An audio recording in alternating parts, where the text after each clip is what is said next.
Now, the next matchup feels like this could be an absolute barnstormer. We've got Arizona against Houston. Obviously, Arizona have got the Houston pick next year. Could that be in their minds when they're going for the win here? Is it just a case of start as many options as you can in this matchup with the 48 over-under? Yeah, I think so. And I think you look at kind of the Texans defense, they're getting stronger against the pass. They had Derek Stingley come back last week, but they've lost their linebacker, Perryman, to a 2-game suspension. And so perhaps they'll be softer against the run. James Conner, we know that when he's out there, he sees really good volume. And we still, they claim Michael Carter. But I haven't seen enough from this team to be worried about his usage yet. Marquise Brown, I think a lot of people were disappointed in how poor of a week he had with Kyler coming back. But it just seemed like one of those games where, the Falcons, we've talked about it all season on this show. They're good at taking out the top options at wide receiver. And this week against the Texans, I'd expect Hollywood to be able to get going a bit easier.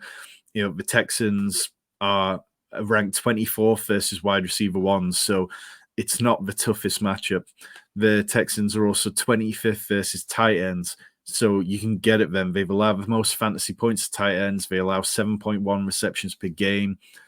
So I don't mind starting Trey McBride as well. With Kyler, it was incredibly sort of positive to see how much he was able to rush the ball and what he looked like when he was rushing the ball. He went 6 for 33.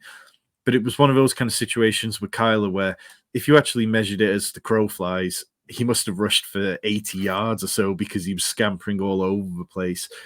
So I'm very much interested in that. I think you can start Devin Singletary if Dameon Pierce misses out again and he's not been practicing. He's been better last week than he was the previous week. Aside from that, on the Texans side, CJ Stroud is leading the league with 291 passing yards per game, and he's just looked fantastic. We can definitely lean into that. Tank Dell, Nico Collins, they both have excellent matchups. Dalton Schultz, I'd possibly hesitate slightly about because the Cardinals are allowing the 6th fewest fantasy points to tight ends. But in redraft, I wouldn't be dropping him or going out to find someone else just for the sake of it because he's had such a strong target share over the last few weeks. It's probably okay, but in DFS, I'd just be looking at 5K to be playing it from the McBride angle instead. Yeah, it feels like you can start McBride over Schultz, have similar upside, similar potential, and save $600. Like I don't see a world where I'd be going Schultz over McBride.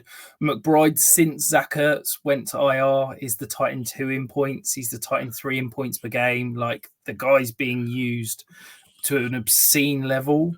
And he's just producing. We were both very high on McBride in the offseason, walked it back slightly after he couldn't beat Zach Ertz off the field to start the season. But we know the guy's talented. We know the guy was a great prospect coming out, and he's just balling.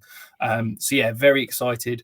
On the Michael Carter signing, I'm not massively concerned for James Conner. Like, Michael Carter is a good receiving back. The problem is that he can't pass protect. So I don't see a world that Arizona, who's got, their franchise quarterback coming off an ACL injury, is going to have Michael Carter on the field over James Conner. I think Carter is basically going to be used very sparingly. So if this is an opportunity to maybe go and buy low on James Conner, I'd definitely be interested in going doing that now because I think he's going to be a workhorse down the stretch.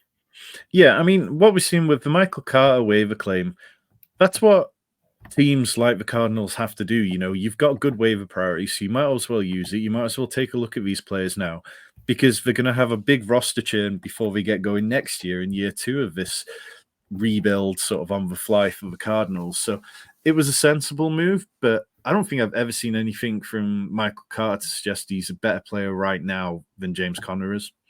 No, you look at the way the Jets have used him. He basically didn't carry the ball. He was purely a situational receiving back. And I'm not concerned at all.